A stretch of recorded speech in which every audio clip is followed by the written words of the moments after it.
Okay, last lecture में audio tag समझ में आ गया था सभी को। ठीक है, now the next one is video tag.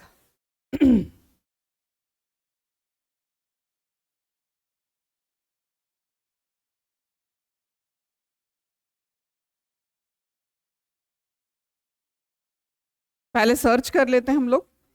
Video है इसमें, बहुत सारे हैं।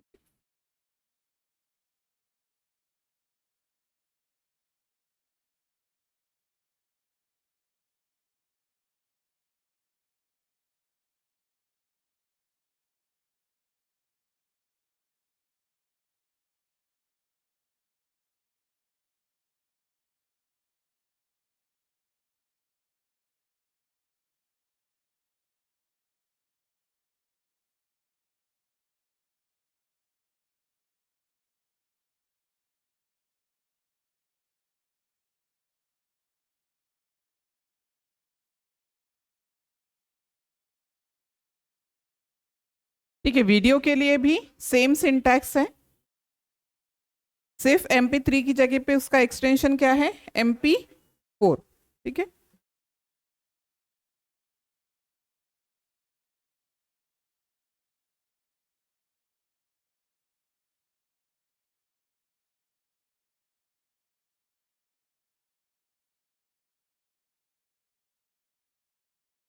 ठीक है। वीडियो वीडियो डिस्प्ले हो जाएगा, ये ऑलरेडी पॉज रहेगा, और अगर आपको प्ले करना है तो फिर आप उसको क्लिक करके प्ले कर सकते हैं। ठीक है, in this way we can add the video by using the video tag only one. Okay. In video tag only we can add only one video. Then if we want to add multiple videos, then what we have to do?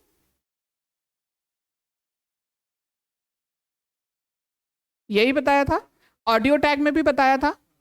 अगर multiple audios add करने हैं तो कैसे add करेंगे? Source नहीं है, SRC नहीं है, सोर्स टैग है पूरा का पूरा। ठीक है, पहले हमें लिखना है starting of audio, ending of audio, फिर उसके बीच में हमें बहुत सारे सोर्स टैग लिखने, सोर्स एंड उसके बीच में एट्रीब्यूट लिखना पड़ेगा SRC। तो same as for the video tag, अगर वीडियो टैग में भी आपको मल्टीपल वीडियोस ऐड करने हैं, then you have to use the source tag with the SRC attribute. अब इसके साथ में और कौन से एट्रीब्यूट यूज हो सकते हैं? हम लोगों ने जो ऑडियो के देखे ना, उसमें से कौन से यहाँ पे अप्लाई हो सकते हैं? तो फर्स्ट वन हम लोगों ने देख लिया, कंट्रोल। ठीक है, कंट्रोल्स, इससे वो जो पर्टिकुलर बॉक्स है वो क्या हो जाएगा, डिस्प्ले होगा। और इसमें हम लोग क्या ले सकते हैं? Height equals to for example 500 and width equals to 500। आया समझ में? ठीक है, ये ऑडियो के लिए नहीं थी ये प्रॉपर्टी, आ रहा है समझ में? तो ये कंफ्यूजिंग पार्ट होता है कि हाइट एंड विड्थ प्रॉपर्टीज जो है वो सिर्फ किस टैग के साथ में, वीडियो के साथ में, क्योंकि ऑडियो के लिए कोई हाइट और विड्थ की जरूरत नहीं है। बट वीडियो के साथ में आपको जितना उसका हाइट एंड विड्थ चाहिए उतना आप वहां पे क्या कर सकते हैं, सेट कर सकते हैं। ठीक है, तो this one is height and width. The next one property is obviously loop, जो हम लोगों ने इसमें देख लिया था ऑडियो में। आप जितनी बार लूप का वैल्यू दोगे उतनी बार वो क्या होगा, प्ले होगा। ठीक है, the next one is autoplay, mute, all these properties are same.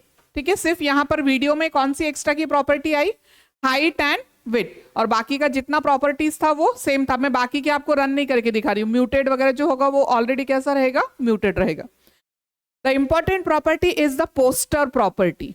ठीक है, इंपॉर्टेंट नहीं बोलेंगे, other than from audio properties. Audio की प्रॉपर्टीज में से डिफरेंट प्रॉपर्टीज कौन सा था, height and width. These two properties are different from the audio tag. अभी इसका नेक्स्ट प्रॉपर्टी जो है वो है, हम लोग यहां पे ले लेते हैं पोस्टर। ठीक है, पोस्टर इक्वल्स टू, अभी क्या लेना है यहां पर? देखो यहां पर पोस्टर में हमें एक पर्टिकुलर इमेज डाल सकते हैं, ये वाला डाल देते हैं फॉर एग्जांपल, सॉरी, प्रॉपर्टीज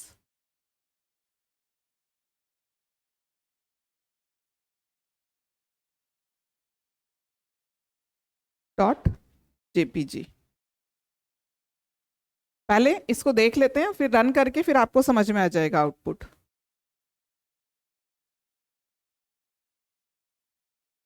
ठीक है, अभी मैं रिफ्रेश कर रही हूँ, पहले आप देखना, ये पहले वाला आउटपुट था, अभी हम लोगों ने इसको रिफ्रेश किया, क्या हुआ, क्या हुआ, आउटपुट दिखाई दे रहा है आपको, क्या चेंजेस हुआ?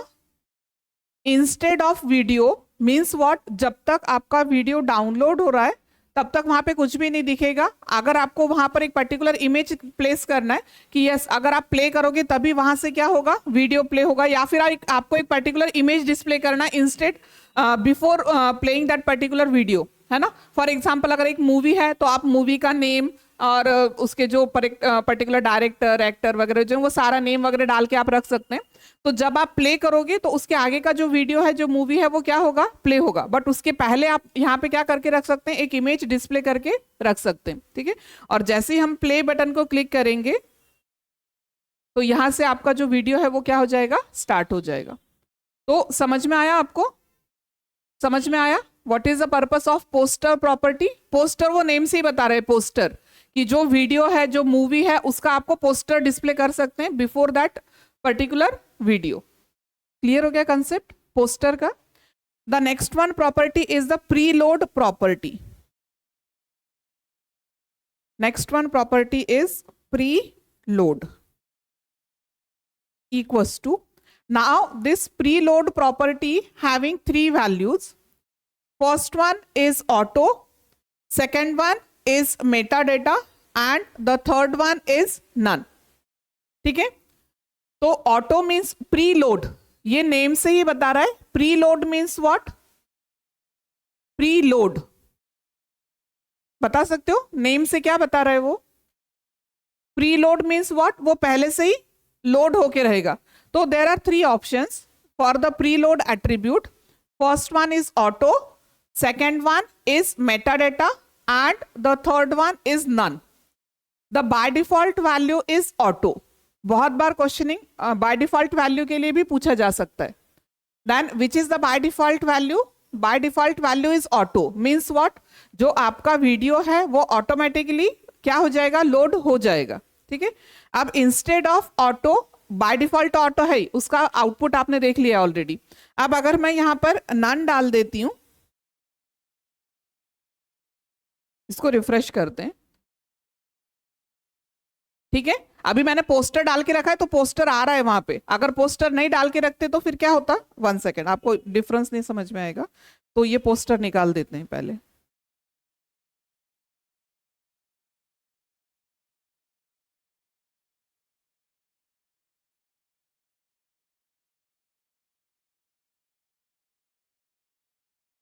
आया समझ में? जब हमने फर्स्ट टाइम रन किया था उस समय प्रीलोड का वैल्यू क्या था, ऑटो। तो जैसे ही आपने पेज को रिफ्रेश किया था ऑटोमेटिकली वहां पे जो आपका वीडियो है वो क्या हो चुका था, प्रीलोड हो चुका था। बट अब उस ऑटो वैल्यू की जगह पे हम लोग क्या डाल सकते हैं, मेटाडेटा एंड नन।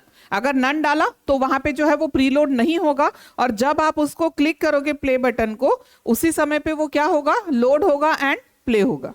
तो मोस्टली जो ऑप्शन होता है वो क्या यूज होता है, बाय डिफॉल्ट इसलिए क्या रखा है, ऑटो, कि जैसे ही आप पेज को रिफ्रेश करोगे ऑटोमेटिकली वहां पे जो वीडियो है वो क्या हो जाएगा, लोड हो जाएगा। And the third one value is meta data. तो meta data is related with the searching option. जब हम लोग मेटा टैग पढ़ेंगे तो उसमें आपको ये कंसेप्ट समझ में आ जाएगा। तो 3 possible values are there. First one is auto, second one is meta data and the third one is none. Output से क्लियर हो गया आपको, सारी चीजें क्लियर हो गई, वीडियो के सारे एट्रीब्यूट्स आपको समझ में आ गए। All the attributes of audio tag is also applicable for the video tag and some extra attributes are there, which are these? Video के लिए कौन से एक्स्ट्रा थे, poster, height, width and preload. ये 4 एट्रीब्यूट्स हमने अलग यूज किए other than audio tag. अब वीडियो टैग के लिए भी सेम कंसेप्ट जो हम लोगों ने ऑडियो के लिए देखा था कि if you want to play multiple videos then you have to use the source as a tag and with the attribute SRC। Clear? Video tag. Now the next one is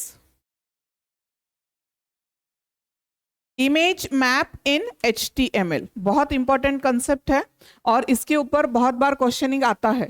ठीक है, image map, इससे पहले हम लोगों ने एक hyperlink का concept लिया था, इमेज एज अ हाइपरलिंक, याद आ रहा है किसी को?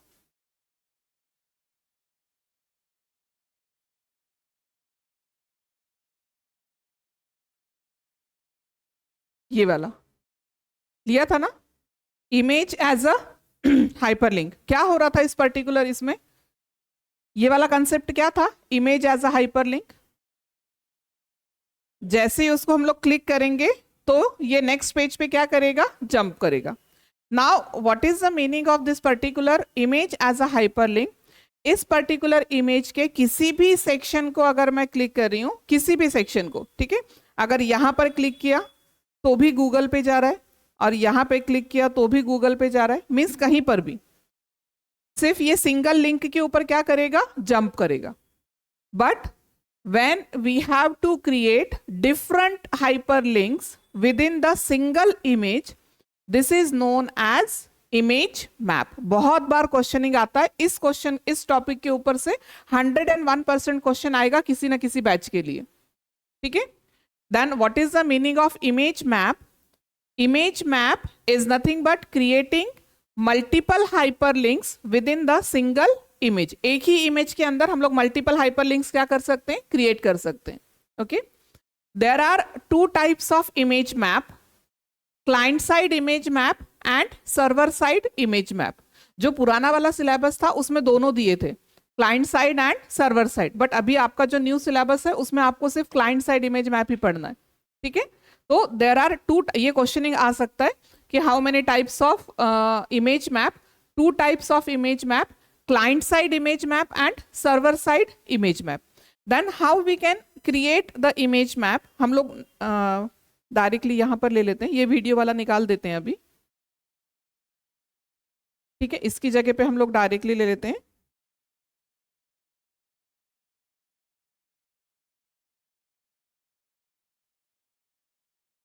ना अभी देखो मुझे क्या करना है, इमेज मैप क्रिएट करना है ना, तो ऑब्वियसली सबसे पहले क्या लगेगा, सबसे पहले क्या लगेगा, इमेज लगेगा ना, ठीक है। अगर मुझे इमेज मैप क्रिएट करना है तो ऑब्वियसली सबसे पहले क्या लगेगा, इमेज लगेगा। How we can create the image map? First we have to display the image. How we can display the image? Image हम लोग कैसे डिस्प्ले करते हैं ये सभी को पता है अभी, IMG टैग से। IMG टैग के साथ में हम लोग क्या देंगे, SRC। SRC में यहां पर क्या होगा, इसका पर्टिकुलर पाथ होगा इमेज का।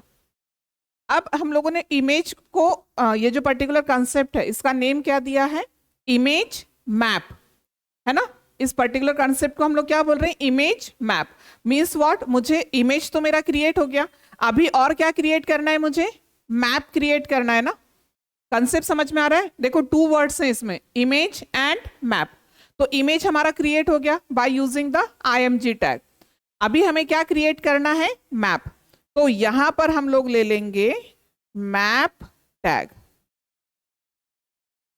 ठीक है, मैप टैग ले लेंगे। Map tag is having one attribute named as name. जो इसका एक एट्रीब्यूट है, इस पर्टिकुलर एट्रीब्यूट का नेम है name. Here we have to specify the name for that particular map. starting of map and here is the ending of map। अभी मुझे क्या करना है, मैप क्रिएट करना है। मैप क्रिएट करने के लिए मैंने कौन सा टैग यूज किया, map tag. Map is the tag starting of map and ending of map. अब what is the purpose of image map, मैंने आपको पहले ही बता दिया कि image map is use for creating different hyperlinks within the same image. अब for example ये वाला जो पर्टिकुलर इमेज है, इस इमेज के अंदर मुझे मल्टीपल हाइपरलिंक्स क्रिएट करना है। And how we can create that multiple hyperlinks, by using different types of shapes, ठीक है। तो हम लोग क्या करेंगे, शेप्स क्रिएट करेंगे and by allocating that particular shapes, जो उतना रीजन है उस शेप का, वहां पर एक हाइपरलिंक जो है वो क्या हो जाएगा, क्रिएट हो जाएगा। तो there are 3 shapes which we have to create for creating the hyperlink in a image। 3 shapes are, first one is circle, second one is rect and third one is poly. ये 3 shapes हम लोग create कर सकते हैं with in the image. देखो अब इसका meaning क्या है. फॉर एग्जाम्पल ये इमेज है, मैंने इस पोजीशन के ऊपर जाके ये सर्कल क्रिएट किया. फॉर एग्जाम्पल इस पर्टिकुलर रीजन पे जाके मैंने रेक्टेंगल क्रिएट किया. अब पॉली मीन्स व्हाट, कोई भी शेप. ठीक है. अब क्या होगा, जैसे ही मैंने सर्कल क्रिएट किया है तो इस सर्कल का जो पर्टिकुलर रीजन है, इस रीजन के अंदर जितने भी पिक्सेल्स हैं, उस पिक्सल पे आप कहीं पे भी क्लिक करोगे तो मैंने फॉर एग्जांपल एड्रेस डाल के रखा है गूगल का, तो आप इस सर्कल पे, सर्कल के अंदर, हाँ सर्कल के अंदर जहां पर भी क्लिक करोगे तो वो पेज कहां पे जंप करेगा, गूगल पे. अगर मैंने रेक्टेंगल डाल के रखा है और अगर रेक्टेंगल पे मैंने href में एट्रीब्यूट लिख के रखा है फॉर एग्जांपल अमेजन का साइट, तो उसको क्लिक करने के बाद वो कहां पे जाएगा, अमेजन पे. अगर पॉली पे मैंने रेफरेंस में एट्रीब्यूट डाल के रखा है आपकी जेई की वेबसाइट का, तो उसको क्लिक करके कहां पे जाएगा, जेई के अंदर. पहले कंसेप्ट समझ में आ रहा है आपको, फिर हम लोग प्रैक्टिकली देखेंगे इस चीज को.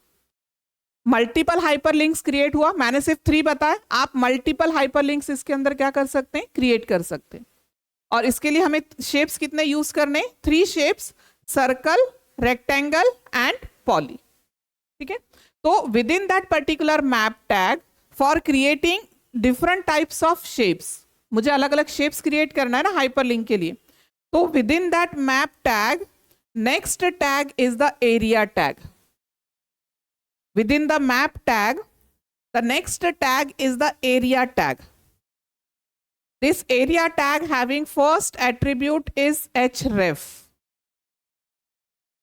href. अभी href का मीनिंग आपको पता चल गया, हम लोगों ने बहुत बार यूज किए.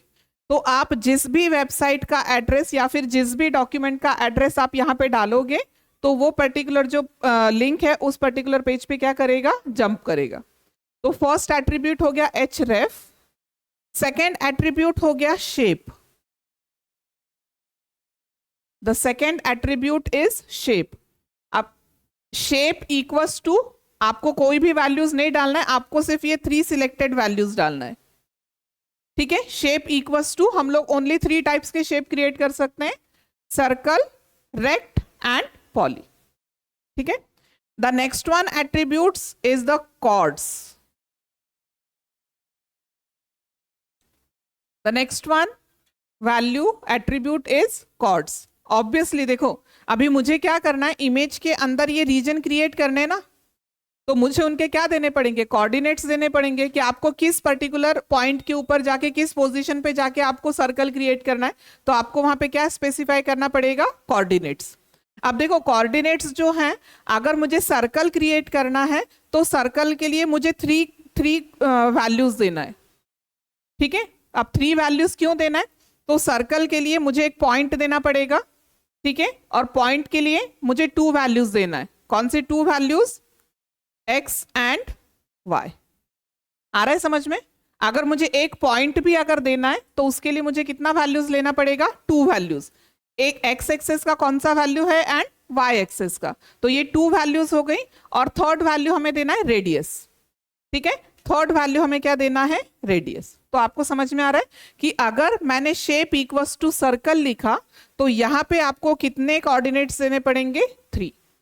क्लियर हो गया सभी को, क्लियर हो रहा है कंसेप्ट. एक बार फिर से देखो, area tag having first attribute is href. href contains the path of the document where you want to jump. ठीक है. Next one is the shape. Shape having 3 types of values, circle, rectangle and poly. अगर हम लोगों ने shape equals to c दिया, c नहीं circle, पूरा word लिखना पड़ेगा. shape equals to अगर circle दिया तो उसके coordinates की वैल्यू कितने असाइन करने होंगे हमें, 3, 2 for the point, single point x and y and 1 for the radius. ठीक है. अगर मैंने यहां पर रेक्टेंगल लिया तो कोऑर्डिनेट्स कितने असाइन करने होंगे हमें, we have to assign 4 coordinates. ठीक है. हमें कितने कोऑर्डिनेट्स देने, 4 कोऑर्डिनेट्स. ये वाले 2 पॉइंट्स लगेंगे, ये हो गया x1 y1 और ये हो गया हमारा x2 y2. और जो हम लोग 2 पॉइंट्स देंगे उसको ये ऑटोमेटिकली कैसे क्रिएट कर देगा, एज अ रेक्टेंगल. क्लियर हो गया सभी को? अगर हम लोगों ने रेक्टेंगल वैल्यू दिया तो कॉर्ड्स में कितनी वैल्यूज डालनी पड़ेंगी? 4. And the last one option is poly. तो पॉली में आप मिनिमम 6 वैल्यूज डाल सकते हैं, मिनिमम 6 3 पॉइंट्स, और उसके बाद में फिर आप कोई भी, पॉली मीन्स कोई भी शेप है ना, तो आप उसमें मैक्सिमम पेयर्स क्या कर सकते हैं? डाल सकते हैं. तो ये पूरा क्लियर हो गया आपको. And the last one attribute of area tag is the alt. Alt का पर्पस बताने की जरूरत है? मैंने बताया था आपको already. Alt is use for giving the description to that particular image. तो उस पर्टिकुलर सेक्शन को वो क्या दे देगा? डिस्क्रिप्शन दे देगा. और वो कैसे वर्क करेगा? As a tool tip. बताया था ना, एज अ टूल टिप. वो छोटा सा रेक्टेंगुलर बॉक्स आएगा और वहां पर उसका जो कंटेंट है वो क्या होगा? डिस्प्ले होगा.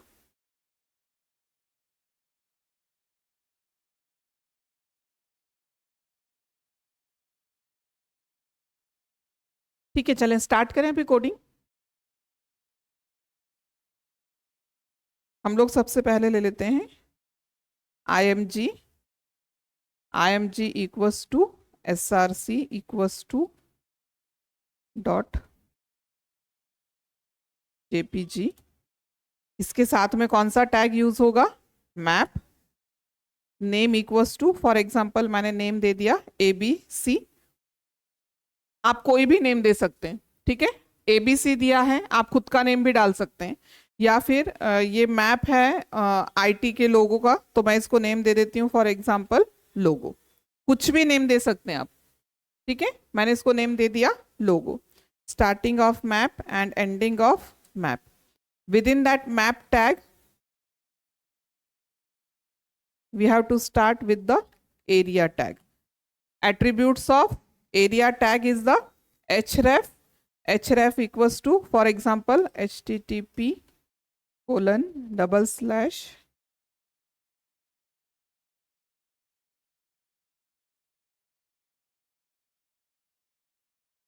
ठीक है, ये फर्स्ट एट्रीब्यूट हो गया. और second attribute is what? Shape equals to, for example shape हम लोगों ने डाल दिया रेक्ट. कॉर्ड्स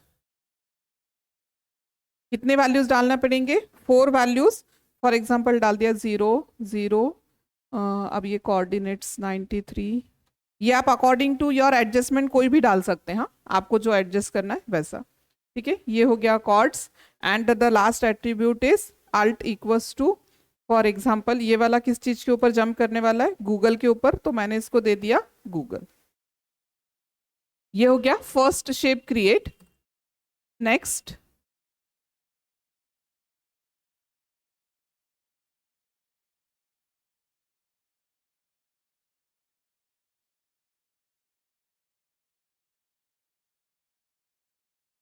हमारे फोल्डर के अंदर और एक फाइल है, कौन सा है? Basic small. तो हम लोग अभी यहाँ पे क्या डाल देते हैं? basic.html. ठीक है. Shape equals to, for example ले लिया सर्कल. कोऑर्डिनेट्स हमें कितने कोऑर्डिनेट्स देने होंगे? 3 कोऑर्डिनेट्स देने होंगे. तो कोऑर्डिनेट्स का वैल्यू फॉर एग्जांपल दे दिया 118, 140 एंड 40. ठीक है. और ये कहाँ पे जंप करने वाला है? बेसिक पेज पे. तो हम लोग यहाँ पर ऑप्शन दे देते हैं बेसिक. सेव. पहले इतना देख लेते हैं, फिर उसके बाद में आप क्या डाल सकते हैं? पॉली डाल सकते हैं. 2 ऑप्शंस देख लेते हैं. अभी 1 मिनट, इसमें और भी एक इंपॉर्टेंट क्वेश्चन है जो पूछा जाएगा. अभी हम लोगों ने देखो क्या किया?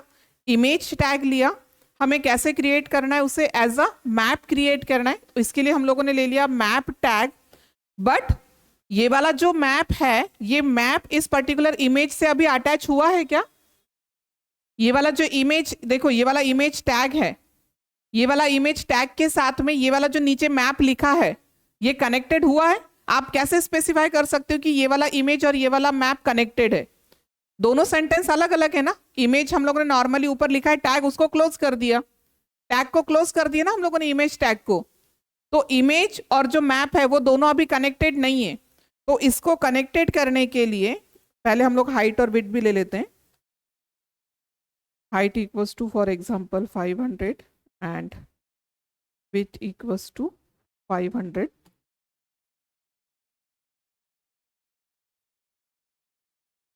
ठीक है, तो यहां पर एक बहुत इंपॉर्टेंट एट्रीब्यूट होता है named as use map.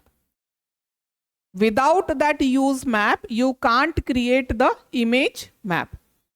Compulsory आपको एट्रीब्यूट यूज करना है यूज मैप, तभी ये इमेज कैसे दिखेगा आपको, इमेज मैप के जैसे। अदरवाइज यूज मैप नहीं डालते तो वो कैसा था हमारा नॉर्मल इमेज था ना। बट उसके साथ में हम लोगों ने कौन सा एट्रीब्यूट यूज करना है, यूज मैप। अब हम लोगों ने यहां पर एक मैप टैग लिया है, starting of map and ending of map. आप ऐसे मल्टीपल मैप्स जो है वो क्या कर सकते हैं, क्रिएट कर सकते हैं। तो उसमें से आपको कौन सा यूज करना है, तो उसका नेम आपको यहां पर देना है use map equals to, and the syntax for writing the use map is starts with hash. Hash और मैप को हम लोगों ने क्या नेम दिया था, ABC। ठीक है, use map equals to hash, sorry logo दिया है, सॉरी मैप को नेम क्या दिया है हम लोगों ने, लोगो। तो वहां पे हम लोगों ने यूज कर लिया use map equals to hash logo. अभी इसको सेव करते हैं और देखते हैं रन करके। रन नहीं है शायद।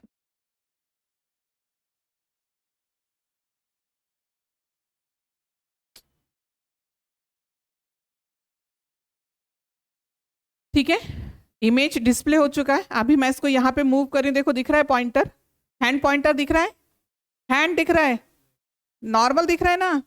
अभी देखो आ रहा है समझ में, देखो पूरी की पूरी इमेज के अंदर नहीं हो रहा है अभी, उसका जो पर्टिकुलर सेक्शन है, सिर्फ ये जो पर्टिकुलर सेक्शन है यही कैसे क्रिएट हुआ है, एज अ हाइपरलिंक। ठीक है, अभी इसको क्लिक करेंगे तो ये कहाँ पे चला गया, बेसिक पे। कौन सा शेप क्रिएट हुआ, ये सर्कल।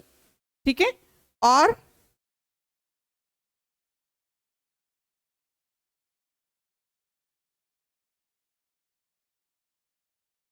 ये टॉप मोस्ट कॉर्नर पे देखो, ऊपर टॉप मोस्ट कॉर्नर पे हम लोग ने 0 0 वैल्यू दिया था ना पहला। रेक्टेंगल के लिए हमें 4 वैल्यूज देना था, x1 y1 and x2 y2। x1 y1 हम लोगों ने क्या लिया, 0 0। तो ये ऊपर कौन सा क्रिएट हुआ हमारा, रेक्टेंगल। अब अगर रेक्टेंगल पे हम लोग क्लिक करेंगे तो कहां पे जाएगा, गूगल पे। और उससे थोड़ा सा नीचे कौन सा शेप क्रिएट हुआ, ये वाला सर्कल। यहां पे क्लिक करेंगे तो कहां पे जाएगा, बेसिक वाले पेज पे। आ गया समझ में, क्लियर हो गया सभी को। बहुत इंपॉर्टेंट क्वेश्चन है, इसके ऊपर क्वेश्चनिंग कंपलसरी आएगा। ठीक है, कुछ डाउट है इसके अंदर क्या? टूल टिप वो रन नहीं हो रहा है, मैंने आपको पहले भी बताया था, पिछले वाले इसमें भी एग्जीक्यूट नहीं हो रहा था वो। ठीक है, वो टूल टिप जैसे वर्क नहीं करता है, बट उसका पर्पस ये है कि ये डिस्क्रिप्शन देता है इमेज को, बट टूल टिप डिस्प्ले नहीं होता है, वो वर्क नहीं करता एक्चुअली प्रैक्टिकली।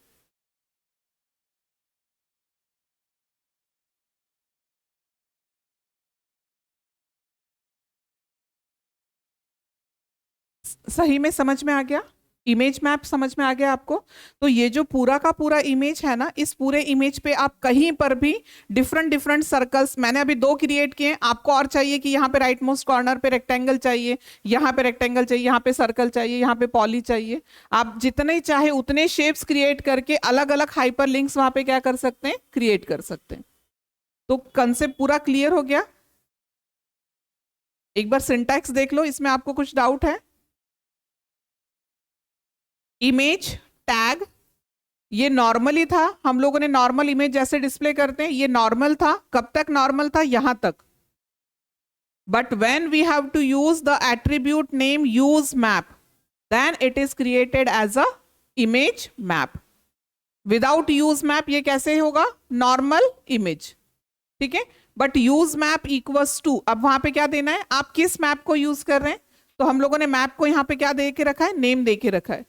तो वही नेम हमको यहाँ पे स्टार्ट करना है, बट उसके स्टार्टिंग में कंपलसरी कौन सा सिंबल देना है, हैश सिंबल। आया समझ में? अभी आज ही हम लोग एक्सरसाइज लेने वाले हैं, तो आपको पूरा समझ में आ जाएगा कि क्वेश्चनिंग कैसे आएगा। जो इसका एक्सरसाइज है ना, वो हम लोग आज तुरंत ही देखेंगे, तो फिर आपको क्वेश्चनिंग समझ में आएगा कैसे पूछे जाता है। ये सारे एट्रीब्यूट्स लिख लिए आपने, ठीक है। Now the next one point is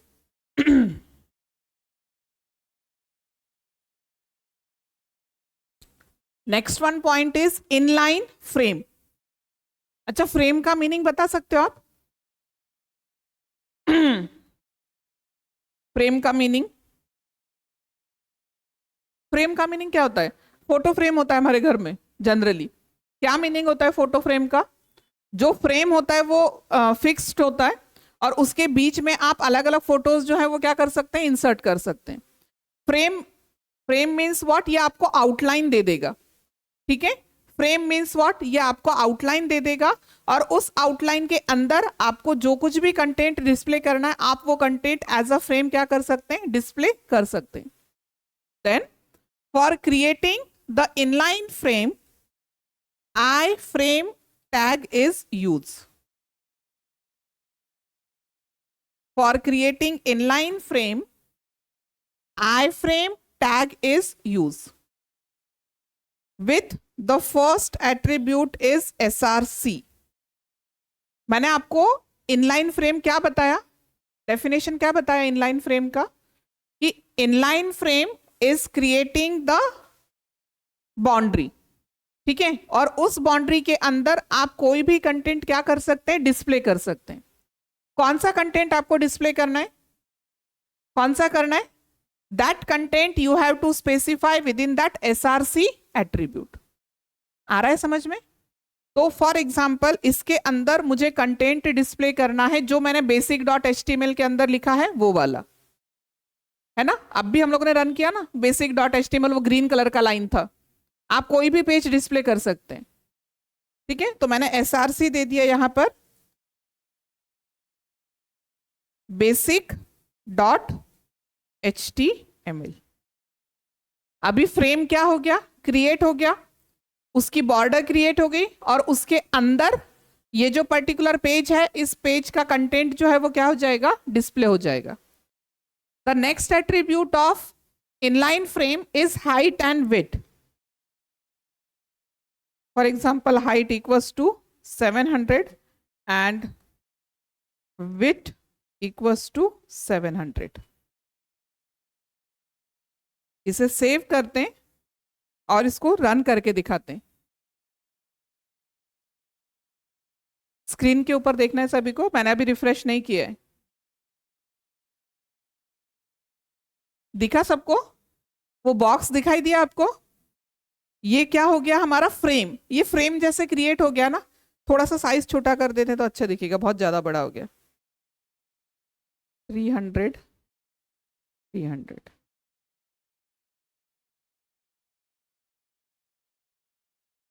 ठीक है, दिख रहा है ना फ्रेम जैसा? अब ये क्या हो गया, फ्रेम क्रिएट हो गया और इसके अंदर आप कोई भी कंटेंट जो है वो क्या कर सकते हैं, डिस्प्ले कर सकते हैं। How we can display the content, कैसे कंटेंट डिस्प्ले करोगे आप? तो उसके लिए हमें कौन सा एट्रीब्यूट यूज करना है, SRC। SRC में हमें यहां पर क्या डाल के रखना है, पाथ। और किसी पेज का कंटेंट डिस्प्ले करना है, फॉर एग्जाम्पल और कौन सा पेज है हमारे पास में, ये वाला है स्टाइल। ठीक है, स्टाइल का S कैपिटल है।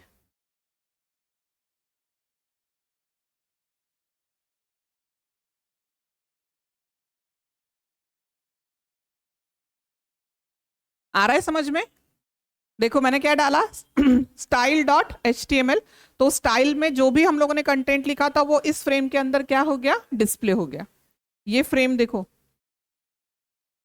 दिख रहा है ना फ्रेम जैसा?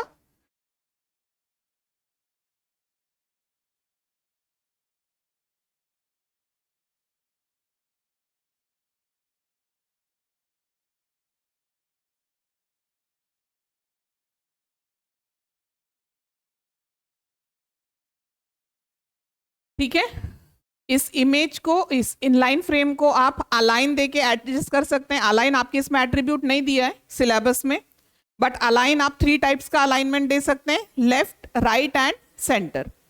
ठीक है, तो ये इस इनलाइन फ्रेम को अकॉर्डिंग टू योर रिक्वायरमेंट आपको जैसे भी यूज करना है आप वैसे इसे क्या यूज कर सकते हैं, मूव कर सकते हैं।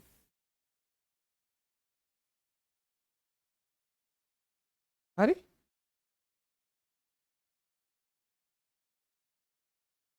सेंटर वर्क नहीं कर रहा, I think left and right alignment is there. हम लोगों ने बहुत बार वेबसाइट देखते हैं ना कि एक छोटा सा बॉक्स होता है उसमें नीचे, और बॉक्स में अगर आपको फॉर एग्जांपल कुछ एडवर्टाइजमेंट डालना है, आपका वेबसाइट अलग है, ठीक है, आपने कुछ एजुकेशनल वेबसाइट डाल के रखा है, बट साइड में आपको कुछ ऐड वगैरह जो वो स्क्रॉल करना है या फिर ऐड डालना है, तो फिर आप उसके लिए एक छोटा सा बॉक्स डाल के वहां पे इंफॉर्मेशन डाल सकते हैं। या फिर आपको पॉइंट टू बी नोटेड, जो इंपॉर्टेंट पार्ट है आपको लग रहा है कि yes point to be noted, तो वो एक छोटे बुक में भी लिखते हैं ना, ऐसे छोटे से बॉक्स में लिख के रखते हैं साइड में, जो पॉइंट्स होते हैं उसको छोटे छोटे बॉक्स में लिखते हैं। तो उस चीज के लिए आप इस फ्रेम को क्या कर सकते हैं, यूज कर सकते हैं। ठीक है, हाँ हाँ, आया समझ में, कंसेप्ट क्लियर हो गया, inline frame. And the last next one attribute is name.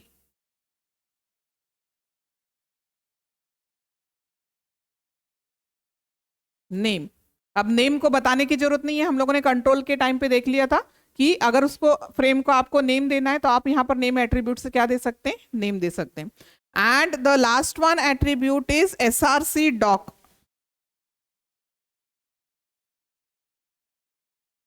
src doc, what is the difference between src and src doc? src में क्या होगा, इमेज, यहां पर देखो ना इनलाइन फ्रेम, पाथ होगा, किस चीज का पाथ होगा, जो भी कंटेंट आपको डिस्प्ले करना है उस पर्टिकुलर कंटेंट जिस भी फाइल में आपने लिखा है उसका पाथ आपको यहां पर स्पेसिफाई करना है। Now what is the src doc? src doc contains the actual HTML coding. यहां पर आप क्या कर रहे हो, डायरेक्टली जो रेडीमेड पेज है उस पेज का पाथ दे रहे हो, बट आपको ऐसा लग रहा है कि नहीं मुझे ये वाला डायरेक्टली HTML का कोड यहां पर यूज करना है, तो उसको एग्जीक्यूट करने के लिए आपको कंपलसरी डबल कोट के अंदर इंक्लूड करना है। फॉर एग्जाम्पल मैंने यहां पर स्टेटमेंट लिखा है हेलो, ठीक है, ये निकाल देते हैं। अभी अभी हम लोग क्या यूज कर रहे हैं src नहीं यूज करना है, क्या यूज करना है, src doc। अब हेलो वर्ड मुझे लिखना है, पहले इसका आउटपुट देख लेते हैं।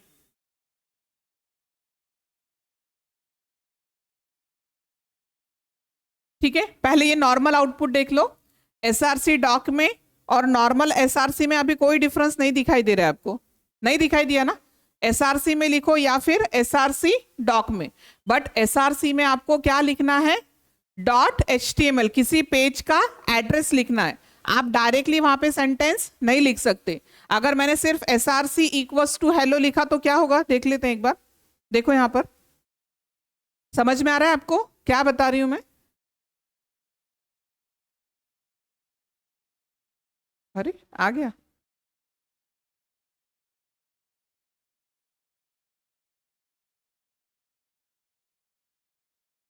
आया समझ में आपको। तो src में आपको कंपलसरी क्या देना है, सिर्फ पाथ दे सकते हैं आप, किसी भी ऑलरेडी बिल्ट इन पेज का, वेबसाइट का कोई भी पाथ दे सकते हैं। बट src doc क्या करेगा, जैसे हम लोग HTML का कोड लिखते हैं ना, वो पूरा का पूरा कोड आप यहाँ पे लिख सकते हैं। अब ये जो कोड है, इस पर्टिकुलर हेलो वर्ड को मुझे बोल्ड करना है, तो मैंने यहाँ पे क्या यूज कर दिया, starting of B and ending of B. ठीक है, अभी देखो इसे सेव किया और यहां पर रिफ्रेश किया, हुआ ना bold, means what, src doc जो है वो डायरेक्टली एग्जीक्यूटेबल कोड लिख सकते हैं आप वहां पे, और वो कोड डायरेक्टली क्या होगा, एग्जीक्यूट होगा उस पर्टिकुलर फ्रेम के अंदर।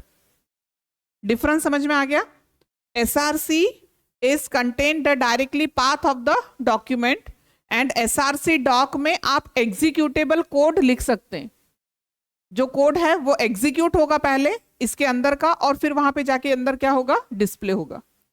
तो इनलाइन फ्रेम का कंसेप्ट क्लियर हो गया सभी को, okay. Now the next one point is website hosting. I think ये सभी को पता होगा, website hosting. Website hosting means what, आप जब भी कोई पर्टिकुलर वेबसाइट को डिजाइन करते हो, तो अभी हम लोगों ने जो वेबसाइट डिजाइन किया, मीन्स आप जो भी पेज लिख रहे हैं, मैं जितने भी पेजेस लिख रही हूँ, all these are the part of website. क्यों, क्योंकि ये ब्राउजर पे जाके रन हो रहे हैं। बट ये कहाँ पे रन हो रहे हैं? सिर्फ लोकल रन हो रहे हैं ना। अगर यही पेज आपको घर पे जाके इंटरनेट पे एक्सेस करना है तो होगा ये वाला पेज? नहीं होगा ना। क्या करना पड़ेगा मुझे? जो भी वेबसाइट आपने डिजाइन किया है उस पर्टिकुलर वेबसाइट को आपको पहले जो स्पेस है, क्लाउड स्पेस है, उसको आपको वहां पे पहले क्या करना पड़ेगा? अपलोड करना पड़ेगा, है ना। पहले इंटरनेट पे डालना पड़ेगा ना उसको। ये तो कहां पर है? ये हमारे कंप्यूटर के अंदर सेव है अभी ये वाला वेबसाइट। बट ये वाला वेबसाइट आपको क्या करना है? इंटरनेट के ऊपर क्या करना है? आपका वेबसाइट पहले अपलोड करना है।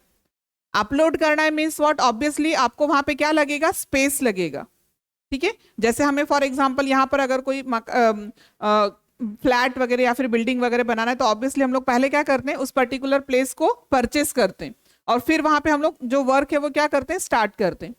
तो सेम एज अगर इंटरनेट पर अगर आपको आपका वेबसाइट लॉन्च करना है तो first you have to purchase that particular space. And ये जो पर्टिकुलर स्पेस है इसे प्रोवाइड करने के लिए different types of companies work कर रहे हैं। तो the companies which are providing the storage space for the websites is known as web hosting, ठीक है। वेब होस्टिंग, ये होस्ट कर रहे हैं ना वेबसाइट को, ये आपको पर्टिकुलर जो स्पेस है वो क्या कर रहे हैं? अलोकेट कर रहे हैं और उसके लिए वो आपसे चार्ज पे करते हैं, ठीक है। आपको चार्ज पे करना होता है और फिर आपका वेबसाइट वहां पे जाके क्या हो जाएगा? लॉन्च हो जाएगा। तो there are 3 types of web hosting are there. First one is shared, second one is free, and the third one is dedicated.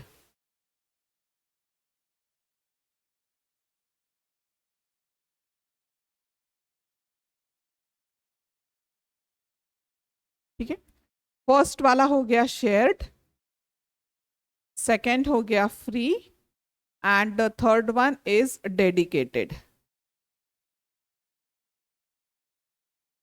3 types of web hosting are there. अब ऑब्वियसली सबसे पहले हम लोग अगर फ्री का देखते हैं तो फ्री मीन्स व्हाट? उसके नेम से ही बता रहा है कि वो आपको फ्री में जो पर्टिकुलर स्पेस है वो क्या करेंगे? प्रोवाइड करेंगे, ठीक है।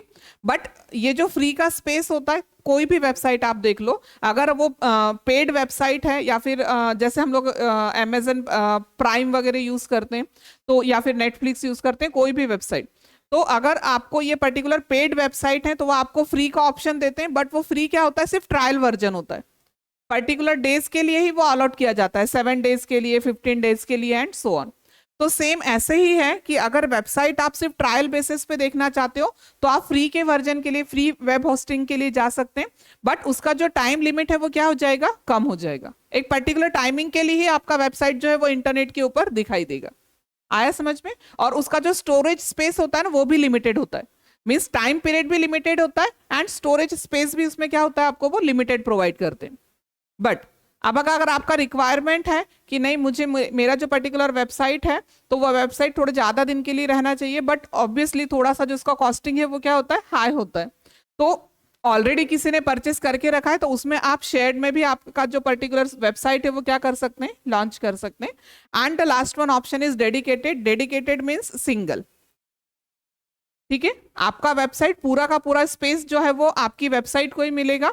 तो जितना ज्यादा स्पेस आप लोगे उतना वेबसाइट आपका स्मूथली क्या करता है? वर्क करता है। इसके लिए यूजर्स के ऊपर डिपेंडेंट होता है कि कितने यूजर्स आपकी वेबसाइट को यूज कर रहे हैं और आपने कितना स्पेस वहां पर दे के रखा है, ठीक है। तो these are the 3 types of web hosting. Clear हो गया? Now the last one point of your chapter, आपके चैप्टर का लास्ट पॉइंट है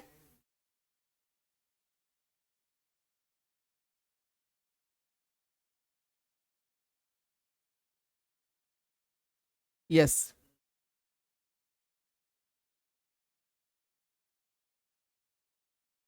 the last one point of this chapter is the meta tag. इसके ऊपर भी बहुत क्वेश्चनिंग आएगा। Meta tag, what is the use of meta tag?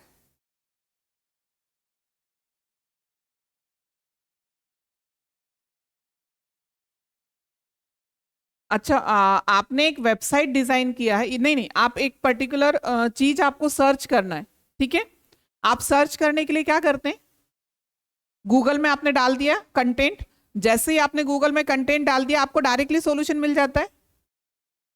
नहीं, क्या मिलता है? साइट्स मिलती है ना, बहुत सारी साइट्स आती हैं वहां पर, ठीक है। उसमें से आप कौन सी साइट ओपन करते हो? अच्छा, कितनी आती है? बहुत। फ्रंट पेज पे कितनी आती है? 10। फिर उसके नीचे ऑप्शन होता है 1 2 3 4, ऐसे बहुत सारे पेजेस होते हैं ना, बहुत सारे पेजेस, ठीक है।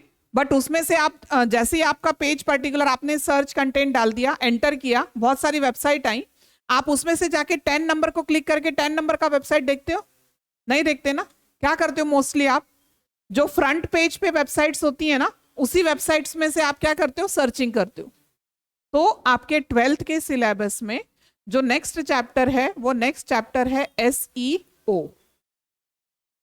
नेक्स्ट चैप्टर है SEO। SEO stands for search engine optimization. ये हम लोग लेने वाले हैं अभी, बट ये इस टैग से रिलेटेड है इसलिए मैं आपको बता रही हूं। SEO stands for search engine optimisation. अब what is the purpose of search engine optimisation? आपने वेबसाइट डिजाइन कर लिया, आपकी वेबसाइट आपने डिजाइन करने के बाद में आपका टारगेट क्या होगा? आपका पेज, आपका जो वेबसाइट है वो है 65 नंबर के पेज पर।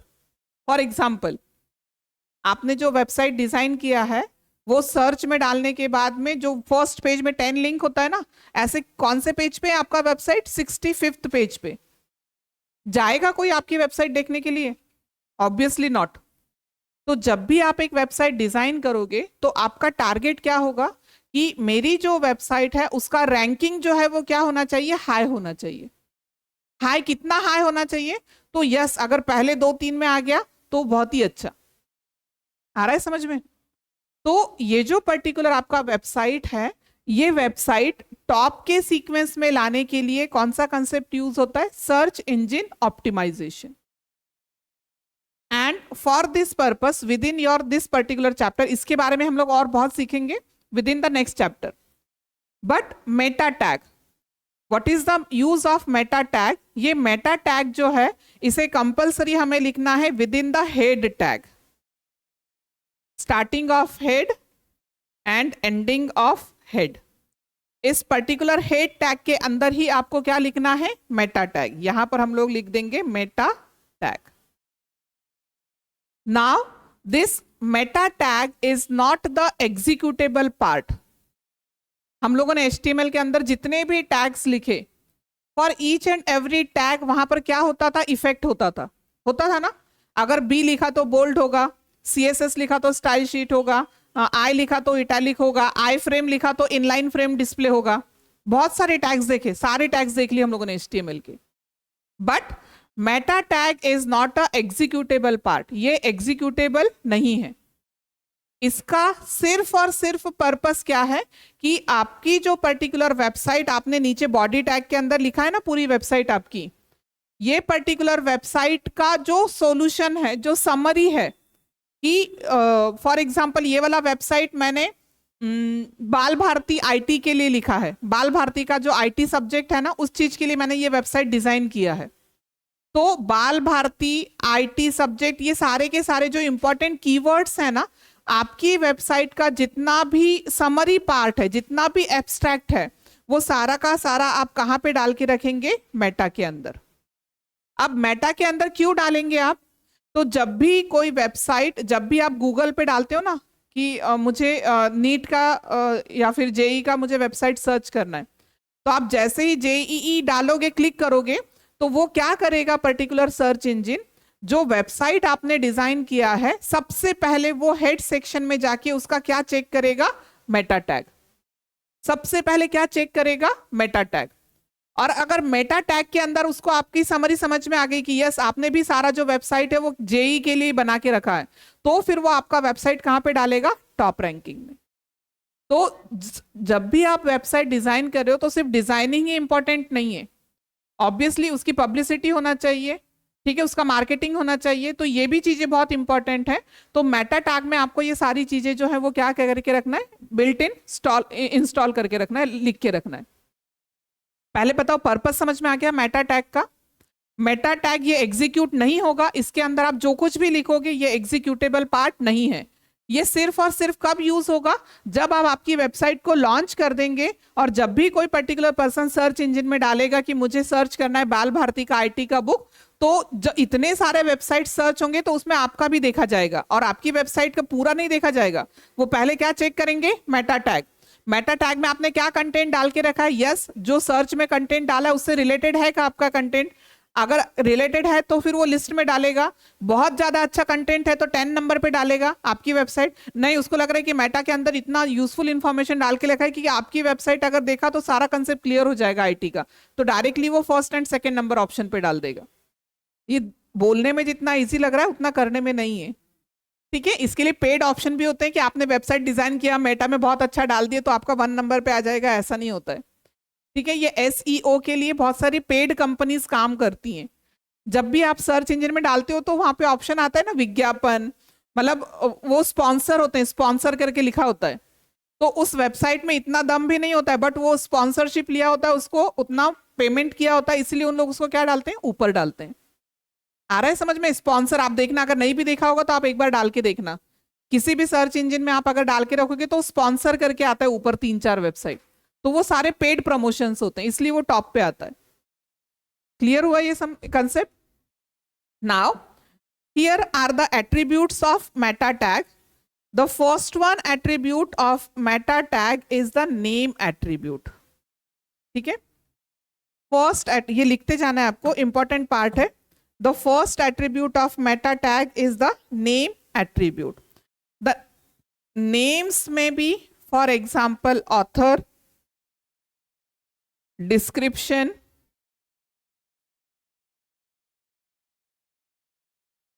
keywords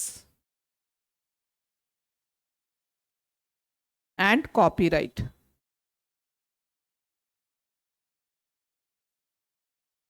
मेटा टैग का फर्स्ट एट्रीब्यूट है name attribute. The first attribute of meta tag is the name attribute. अब ये नेम एट्रीब्यूट में आप क्या क्या डाल सकते हो, ये all these are the possible values.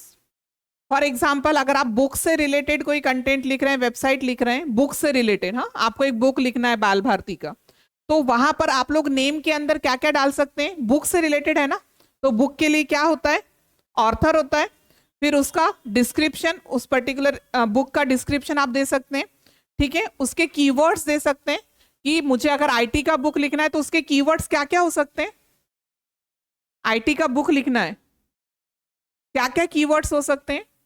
Keyword समझ में आ रहा है आपको? कीवर्ड मींस व्हाट, आपको कुछ कंटेंट सर्च करना है तो उस कंटेंट को सर्च करने के लिए आप गूगल पे कुछ स्पेसिफिक वर्ड्स डालोगे, ठीक है। अगर मुझे आईटी डालना है, मुझे आईटी से रिलेटेड कुछ सर्च करना है, तो सबसे पहले हमको पता है कि आईटी में मोस्टली यहाँ पे क्या यूज हो रहा है, HTML। मोस्टली क्या यूज हो रहा है, HTML। क्यों? क्योंकि जब हम आगे का चैप्टर पढ़ेंगे जावा स्क्रिप्ट, तो वहां पे भी क्या यूज होगा, HTML। यहां पर भी HTML, 11th में भी हम लोगों ने HTML पढ़ा। और ऑब्वियसली अगर आपको आईटी वेबसाइट डिजाइन करना है तो कंपलसरी वहां पे हमें क्या यूज करना है डिजाइनिंग के लिए, HTML। तो कीवर्ड में हम लोग क्या डाल सकते हैं, HTML डाल सकते हैं। आया समझ में? और क्या डाल सकते हैं बुक से रिलेटेड, और क्या नेम डाल सकते हैं, कॉपीराइट। ये समझ में आया आपको? नेम का वैल्यूज क्या क्या हो सकता है, ये समझ में आ रहा है आपको? तो डिपेंडिंग अपॉन योर वेबसाइट, ये वाला वेबसाइट हम किस चीज के लिए डेवलप कर रहे हैं, फॉर एग्जांपल बाल भारती पब्लिकेशन के लिए, ठीक है। इसीलिए उस पर्टिकुलर जो नेम एट्रीब्यूट है उसकी पॉसिबल वैल्यूज क्या क्या हो सकती हैं, author, description, keywords and copyright. अब देखो फॉर एग्जांपल मैंने अगर डाल दिया name equals to author, name equals to मैंने क्या डाल दिया, ऑथर, बट अब ऑथर का नेम कहां पे डालेंगे, नेम में ही हम लोगों ने क्या लिख दिया, ऑथर। अब ऑथर कौन है, ठीक है। तो उस पर्टिकुलर वैल्यू को, उस कंटेंट को डालने के लिए सेकंड एट्रीब्यूट होता है कंटेंट, ठीक है। सेकंड एट्रीब्यूट होता है कंटेंट। अब देखो ये कंटेंट कैसे यूज होगा, content is use with the name attribute. कैसे यूज होगा, तो मैंने यहां पे लिखा है मेटा, मेटा के अंदर मैंने फर्स्ट एट्रीब्यूट क्या लिख दिया, देखो name, name equals to for example मैंने लिख दिया यहां पर ऑथर। अब कौन है ऑथर, तो उस ऑथर का नाम लिखने के लिए मुझे नेक्स्ट एट्रीब्यूट यूज करना पड़ेगा और यहां पे क्या लिखना पड़ेगा, कंटेंट। ऑथर कौन है, तो बाल भारती। ठीक है, मैंने अगर नेम यूज किया ऑथर तो मैं कंटेंट में डाल दूंगी बाल भारती। अगर मैंने नेम लिखा डिस्क्रिप्शन,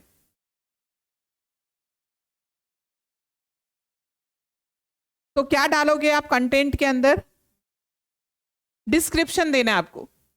तो जो भी डिस्क्रिप्शन है आपकी वेबसाइट का आप वहां पे डाल सकते हैं। और this book contains the detail information of IT and so on. ठीक है, आप यहाँ पे वो कंटेंट पूरा डबल कोट के अंदर डाल सकते हैं। फॉर एग्जाम्पल अगर मैंने नेम ले लिया keyword, name equals to keywords, तो कंटेंट क्या होगा,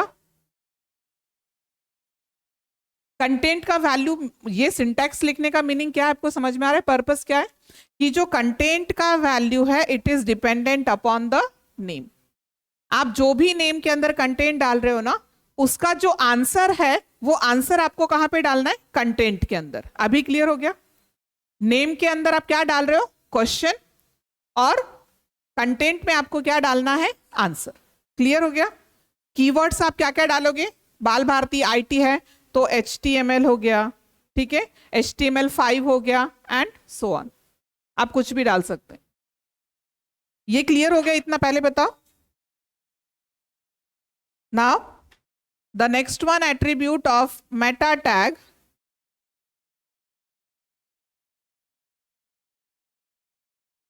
next one attribute of meta tag is the char set। Meta tag के एट्रीब्यूट देख रहे हैं अभी, यहां कितने एट्रीब्यूट देखे हम लोगों ने, 2, name and content. The next one attribute is the char set। char set is used for character encoding। char set is used for character encoding।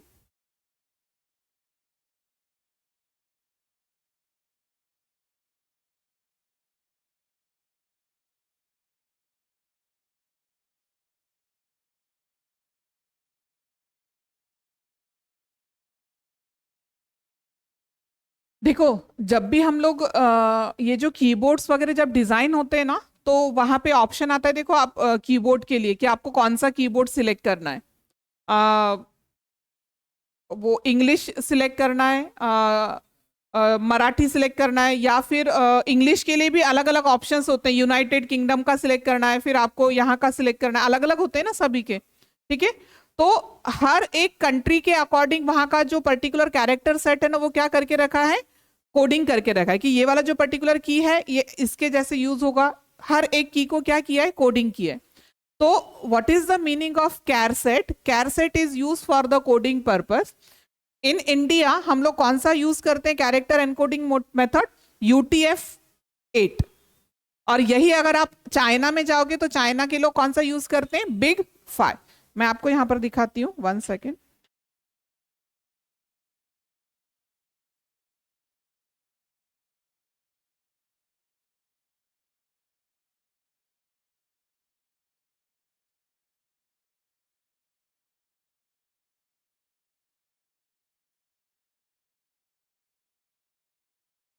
One second.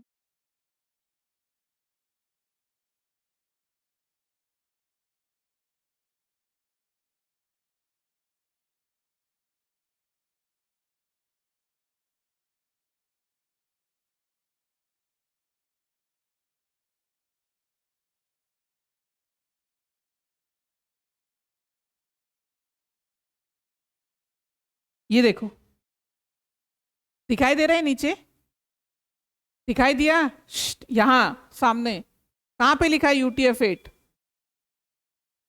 दिखाई दे रहा है। ये देखो लिखा है एनकोडिंग, एनकोडिंग की जगह पे यहाँ पे क्या लिखा है, UTF-8। तो जो इंडियन कंट्रीज हैं वहां पे मोस्टली क्या यूज होता है, इंडियन कंट्री में यूज होता है UTF-8। और यही अगर हम लोग चाइना के लिए जाएंगे तो यहाँ पे फिर क्या यूज होगा आपका, बिग 5। आया समझ में, charset is use for the encoding purpose, character encoding purpose. The last one value is The last one value of this meta tag is HTTP equi. The last attribute of meta tag is HTTP dash equi. Equi means equivalence. HTTP equivalence. ये meta tag के attributes देख रहे हैं हम लोग सब. ये सारे के सारे एट्रीब्यूट्स आपको कहाँ लिखना है? मेटा टैग के एंगुलर ब्रैकेट के अंदर. आ रहा है समझ में? मेटा टैग के एंगुलर ब्रैकेट के अंदर ये सारे एट्रीब्यूट्स आएंगे. This HTTP equivalence having 4 fixed values. ये जो HTTP equivalence एट्रीब्यूट है इसका 4 fixed values हैं. The first one value is the refresh. The second one value is set cookies. The third one value is content type.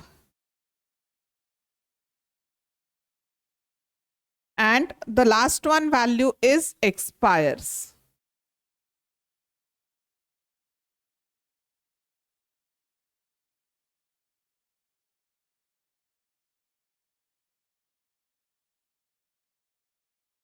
हो गया? नाही क्या? असंच यूज करायचं. हा स्टँडर्ड वर्ड आहे, ह्याला आपल्याला बदलता येणार नाही. ठीक है? स्पेलिंग कंपल्सरी फिक्स यही होगा, HTTP EQUIV. इतना ही फिक्स वैल्यू है ये. ठीक है? हम लोग खुद से कुछ भी नहीं डाल सकते. मैं जहां पे आपको बता रही हूं ना कि आप आपका नेम डाल सकते हैं, ये डाल सकते हैं, सिर्फ उसी चीज को हम लोग खुद डाल सकते हैं. अदरवाइज जितना वैल्यू है वो सारा हमें स्टैंडर्ड ही यूज करना है. अब देखो ये HTTP इक्विवेलेंस है. इस HTTP इक्विवेलेंस में कैसे लिखना पड़ेगा हमें इसको? मेटा. मेटा के अंदर हम लोग एट्रीब्यूट क्या लिखेंगे? HTTP इक्वी, और उसका वैल्यू हम लोग ये 4 वैल्यूज डाल सकते हैं. तो फॉर एग्जाम्पल उसका फर्स्ट वैल्यू हम लोगों ने डाल दिया refresh. HTTP equiv equals to refresh. अब ये रिफ्रेश क्या कर रहा है? तो आपका जो पर्टिकुलर वेबसाइट आपने डिफाइन किया है, डिजाइन किया है, उसे पर्टिकुलर टाइमिंग के बाद में ऑटोमेटिकली क्या कर देगा? रिफ्रेश कर देगा.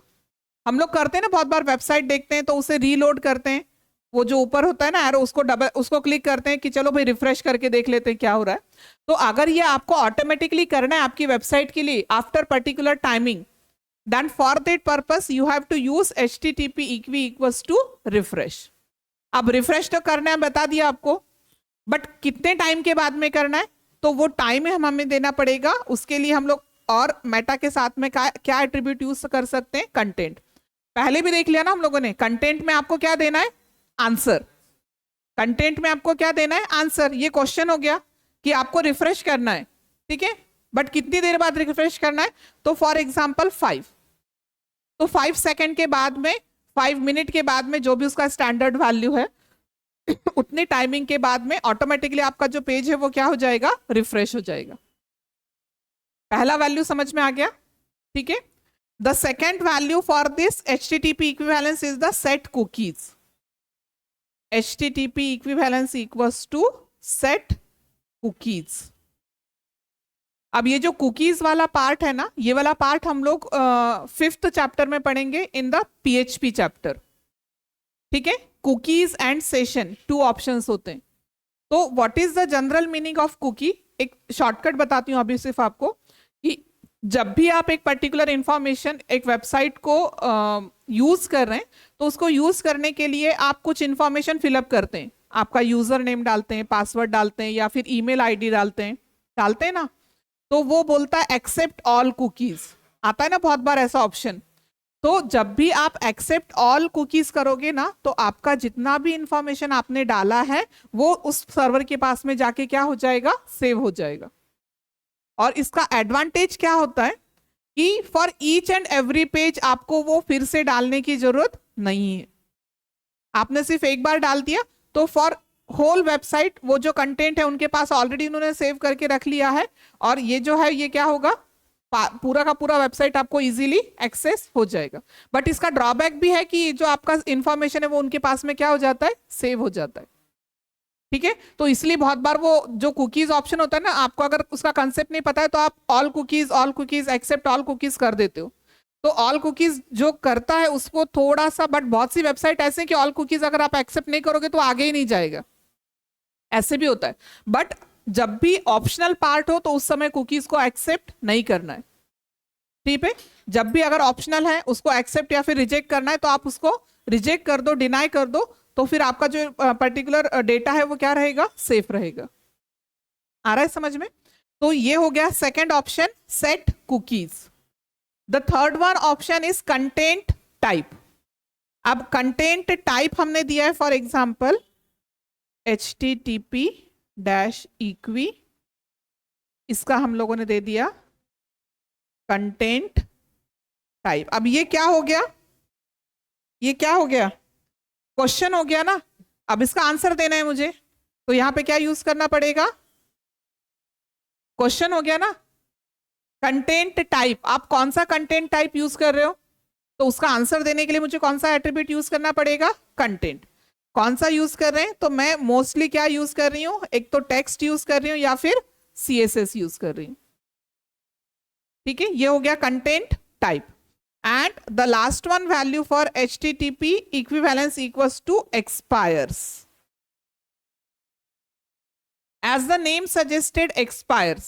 ये क्या करेगा, आप वेबसाइट में फॉर्म फिलअप करते हैं ना, उसमें टाइमिंग होता है कि ये जेई का फॉर्म है, ये पर्टिकुलर 25 अक्टूबर तक रात को 12 बजे तक ही सिर्फ शुरू रहेगा, उसके बाद वो ऑटोमेटिकली क्या हो जाता है, क्लोज हो जाता है।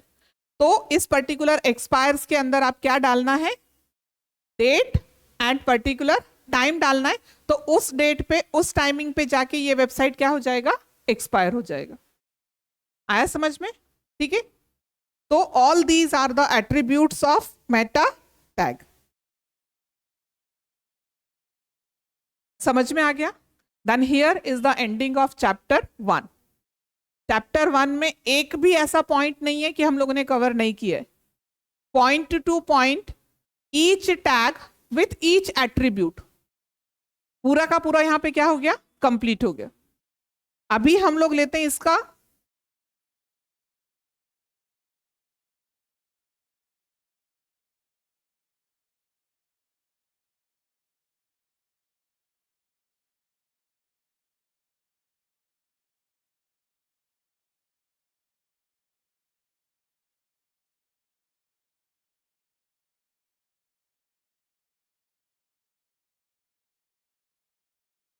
उद्या घ्यायचं, बरं वाचून याल का, मग अभ्यास करून याल ना, अभ्यास करून आले तर मग पटकन आन्सर सांगता येईल मग, नक्की।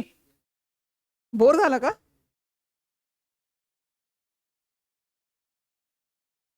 नाही, सेकंड चॅप्टर नाही घ्यायचं होतं आपल्याला, एक्सरसाइज घ्यायची होती ह्याचीच।